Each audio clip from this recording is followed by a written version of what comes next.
The Beauty of Your Face by Sahar Mustafah. This is a debut novel. I won this from giveaway contest on Bookstagram held by Family Membaca. I rated this book 5 stars. This is such an important read. There is no way to spoil this book because it's all in the synopsis. You don't have to read the synopsis because it's kind of give away a lot from the storyline. Palestinian mass shooting in all girls Islamic school. That's what makes me want to win this book. Sahar really know how to hook her reader, play with my emotions. It is interesting to see these characters when they were teenagers and their journey towards becoming an adult and having their own family, and how hard they try to survive in a country that doesn't acknowledge them as the citizens because they are Arabs. It is an important read, not just for Muslims themselves, but people of all races and religious backgrounds, because the messages that it brings can open up our minds and heart.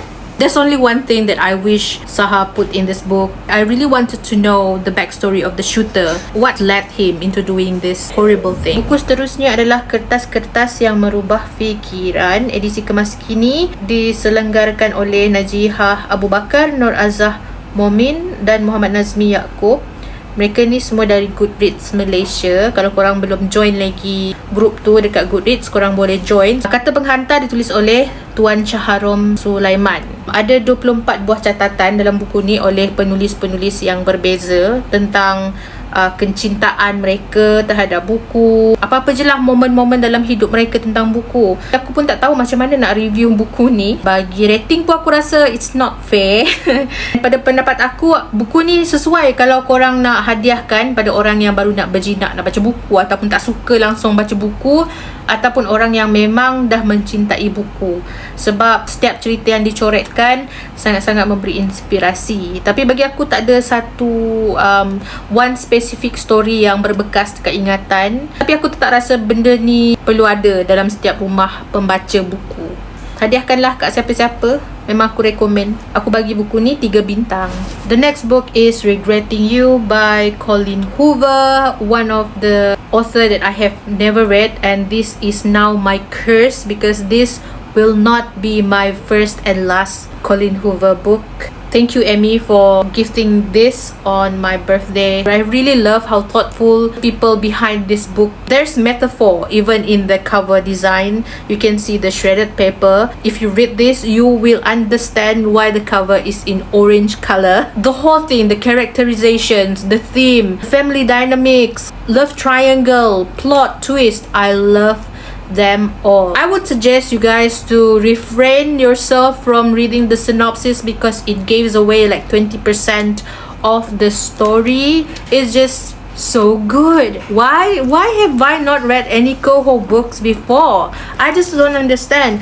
See the tabbings here? It's really great. One of the books where the main character is a mother. Sometimes when you love someone, this person doesn't have to be biological connected to you. Love doesn't need any justification. I don't even want to read the synopsis for you guys. The next book is How Are You by Aiman, Azlan and Aiman Amri. I gave this book 3.5 stars. This book offers the basic understanding towards the silent struggle of stress, anxiety and depression. It is written in a simple English. It is the most comprehensive read about that particular topics. If English is not your first language, just don't be afraid to pick this up. This book started off with such a strong forward that made me have expectation. It's kind of a letdown a bit because I have listen to their talks. They are very great speakers. This book just doesn't live up to that level. A few things that you can learn from this book is 1. Be empathetic towards mentally ill people. Number 2, mental illnesses is not because the lack of faith. Number 3, being an active listener and not being judgmental is a choice. Number 4, try to make daily plans to be in control and setbacks is okay. I'm a creature of plannings, but I'm also the same creature of setbacks. I don't always follow my plans, but it is good to plan You know what I'm saying? Like, I plan to read 10 books, but at the end of the day, I only read like half of it. But at least I planned, and at least I read 5 of them. When you make a commitment, when you plan, you will commit to it. The last one, scientifically, women can get depressed easily than men, but when men gets it, it can get worse than women, because we women are a creature of emotions. I can say that. And men are taught from when they were a child. You are not even allowed to cry because you are a boy. Okay, my favorite chapter would be finding peace in pain. Religion and depression, battling mental illness and being stigmatized is painful enough that we don't need others to measure our faith just because we are suffering from a mental illness. So yeah, I get this. Another 5 stars read, which is Big Panda and Tiny Dragon by James Norbury.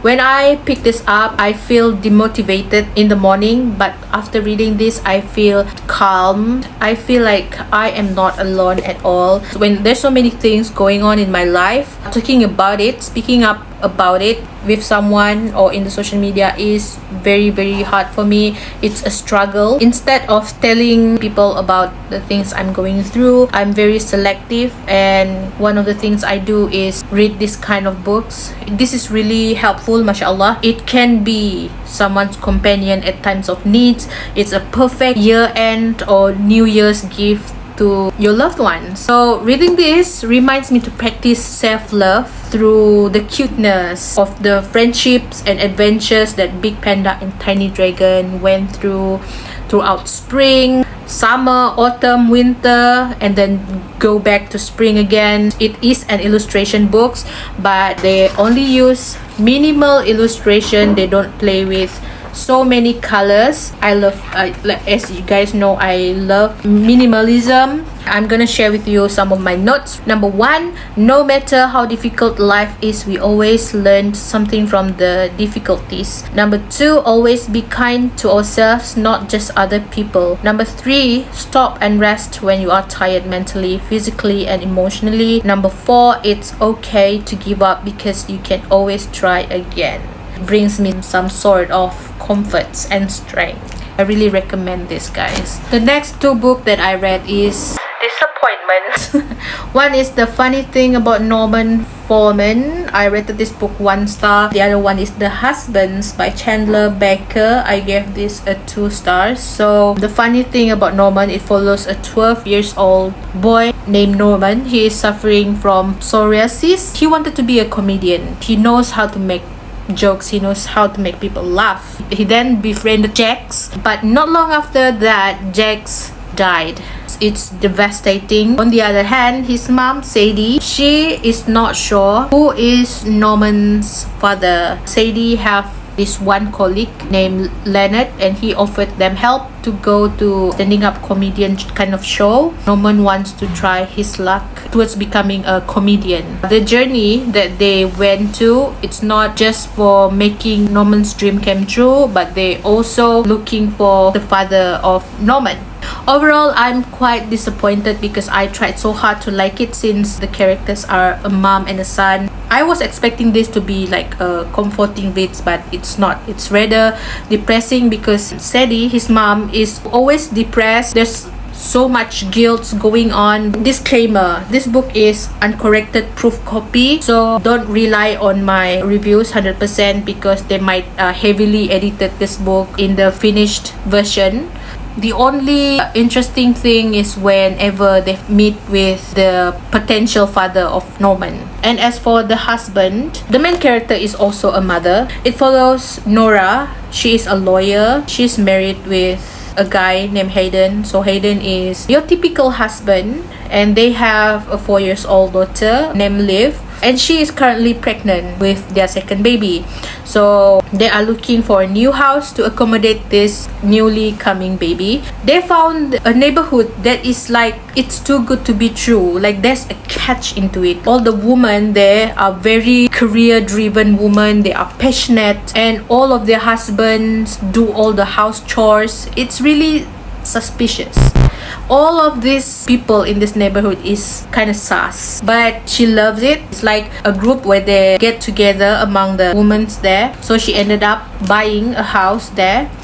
And she also take on a case. One of the neighbor whose house got burned down, the husband Richard got killed. Nora got appointed. She's responsible for the case. They want to claim insurance and all that. As she was representing Penny, she found out a lot of things and secrets that has been going around in the neighborhood. I know it sounds like an interesting story. It's a slow burn and it doesn't have many plots. It's also anti-climax. It doesn't have like a punch into it. The next book is Why She Wrote by Lauren Burke and Hannah K. Chapman, illustrated by Kelly Bells.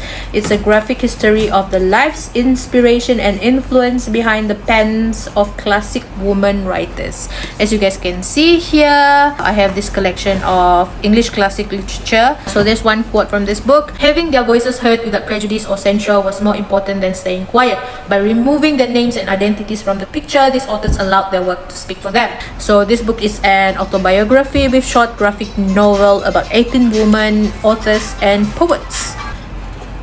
This is Anne Radcliffe. So this is her biography, and then there's graphic novel about her writing books. I cannot imagine for not being able to read books from a woman point of view. If it's not for this strong-willed woman fighting for their voices to be heard, written words to be read, we might never have certain knowledge about women basic rights in social issues, politics, medicals, and many more.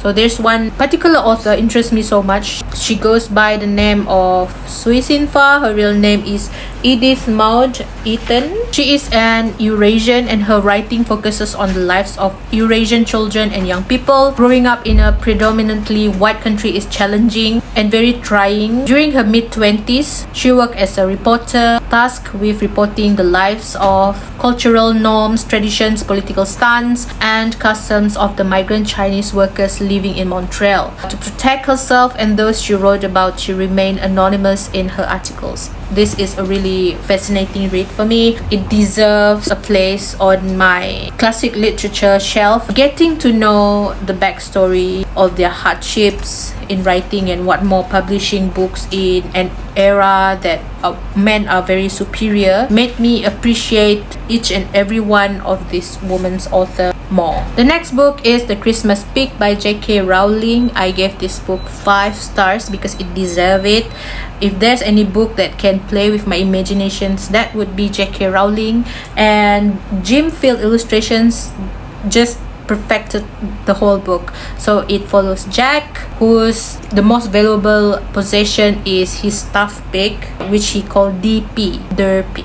They always went anywhere together. So when Jack's mother and him moved into a new place, he went to this new school and befriended Holly, not knowing that later on his mother and Holly's father fell with each other and he is forced to accept Holly as his evil stepsister. She is not evil at all when they know each other in school, but Holly is very possessive of her dad, so that's why she played the evil cards. One fine day, Holly just threw DP out the car window. That's the end of Jack being that nice boy.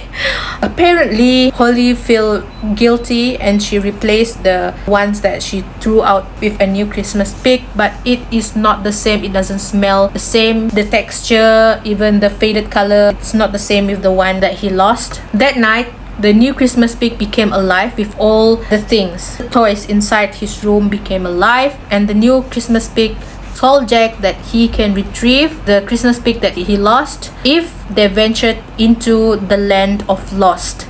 It is ruled by the evil loser, populated with all things that lost. Each time a kid lost their toys, these things will go into this land of Lost. A quest in retrieving the old Christmas pig begins. I think the ending is very heartwarming and I genuinely think all kids gonna love this enchanting story. The book is very plot and characters driven.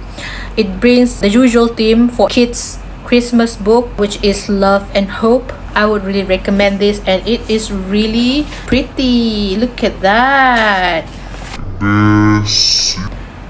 Look at that. It really helps bringing my imaginations together. I kind of have a little bit of a hunch that an adaptation is coming. Can you guys adapt this into movies. I guess that's all for today's video. I hope you guys enjoyed this. Please give it a thumbs up and subscribe. I see you in the next one. Bye. Assalamualaikum.